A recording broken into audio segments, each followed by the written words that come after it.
On assiste actuellement à un changement radical de la prise en charge des patients, du traitement des cancers. On va essayer de traiter les patients pour leur cancer à eux. Pas le cancer du poumon, mais le cancer de monsieur X ou de madame Y. Pour l'instant, en termes de thérapie ciblée, on va dire qu'il y a 5-6 possibilités. Donc on est très très loin de couvrir toutes les altérations d'un cancer. Il y en a beaucoup plus. La vision, c'est le patient arrive dans le centre, au centre Lyon-Bérard, aux hospices civils de Lyon, va être pris en charge, on va prendre un petit bout de son cancer par une biopsie, et puis on va caractériser de façon extensive cette tumeur. On va voir quelles sont les mutations, est-ce que son immunité est fonctionnelle. En fonction de ça, on va dire, on a un catalogue de traitements possibles, qu'on appelle des thérapies ciblées. Et ces thérapies ciblées, il va y avoir le traitement A, le traitement B, le traitement Z, qui va à chaque fois être dirigé contre une protéine, un gène qui est altéré dans un cancer. Et c'est tout l'objectif de la Fondation, c'est de permettre de faire que dans 10 ans, on ait ce catalogue de 200 thérapies ciblées. Et donc pour ça, pour avoir ces 200 thérapies ciblées, il faut être capable d'avoir une recherche d'excellence. Donc c'est une des missions principales de la Fondation, c'est d'attirer en fait les meilleurs chercheurs sur le site de Lyon, de découvrir de nouvelles voies altérées dans les cancers. Une fois on les a découverts, de créer des candidats médicaments, ça c'est la plateforme C3D qui est là pour mettre en place des nouveaux composés. Et puis ensuite de tester ces composés d'abord chez l'animal avant de pouvoir le tester chez l'homme. Et ça c'est la plateforme des laboratoires des modèles tumoraux.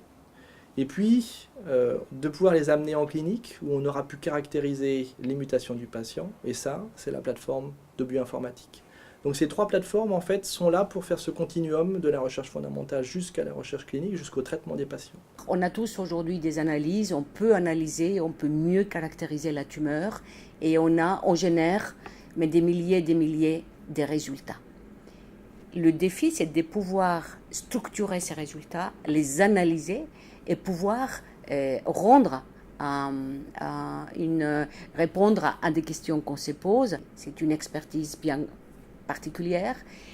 Comme nous le disons, c'est de la bioinformatique, ça veut dire que c'est la biologie et l'informatique. Ce sont des mathématiques qui vont pouvoir, ou d'autres disciplines, qui vont pouvoir travailler ensemble, comme les biostatisticiens, qui vont pouvoir analyser, traiter ces résultats qui sortent de ces machines, de ces analyseurs, pour qu'on puisse mieux comprendre finalement la tumeur et la maladie. Le premier effort qui a été consacré par Synergie Lyon Cancer a été la création d'une plateforme de bioinformatique avec le professeur Gilles Thomas qui nous a rejoints en provenance des États-Unis et qui a bâti autour de lui toute une équipe qui se consacre entièrement en coopération étroite avec les chercheurs à l'analyse bioinformatique. C'est grâce aux moyens que la Fondation et sa souplesse que la Fondation a pu justement lui offrir, lui faire une proposition pour qu'il vienne s'installer à Lyon et pouvoir créer cette plateforme. Il n'y a pas beaucoup de plateformes de ce type en France, même si d'autres se sont développées.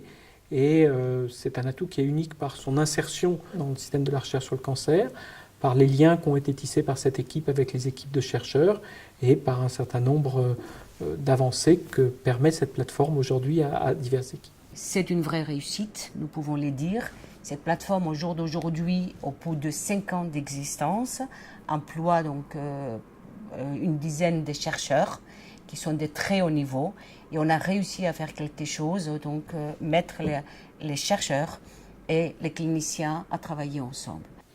Le deuxième outil dont Synergie Lyon Cancer a permis la création pour la communauté de chercheurs à Lyon, ça a été le laboratoire des modèles tumoraux qui vise à reproduire chez l'animal des tumeurs qui existent chez l'homme, qui nous permettent d'étudier comment une tumeur se comporte dans un organisme vivant, tout en respectant les règles éthiques habituelles d'expérimentation chez l'animal. C'est-à-dire que nous allons essayer de mimer au mieux la tumeur humaine pour mieux la comprendre et pour pouvoir tester les nouveaux médicaments et voir quelles sont leurs réponses. et c'est naturellement très utile pour le ciblage thérapeutique, puisque ça va permettre de faire des preuves du concept que d'attaquer telle ou telle voie, telle ou telle cible chez l'animal s'avère utile, et ensuite de progresser avec l'idée d'un médicament qui pourra aller chez l'homme.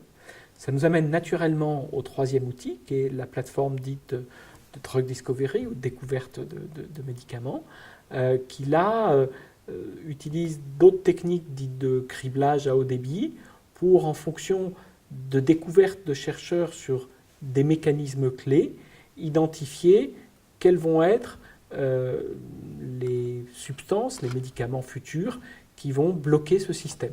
Nous, au niveau des laboratoires de la recherche fondamentale, nous faisons des découvertes, mais on est très en amont pour qu'on puisse intéresser des partenaires industriels, des partenaires académiques ou autres, qui vont pouvoir finalement travailler, collaborer avec nous pour développer le médicament. Et ça, c'est pas aussi simple que ça peut apparaître comme ça.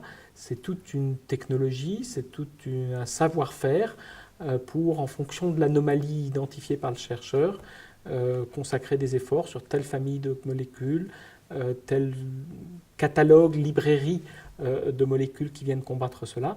Et ça, c'est un autre outil original et qui permet, je dirais, finalement d'aller sur toute la chaîne des connaissances. Si on va de la bioinformatique qui nous aide à analyser les mécanismes qui sont anormaux dans les cellules cancéreuses, on va valider ça dans un modèle, on va le valider dans un modèle expérimental, on va essayer de trouver les médicaments ou les substances qui pourraient se comporter comme des médicaments futurs, le tester dans des modèles tumoraux et finalement arriver à développer de nouveaux médicaments pour le cancer.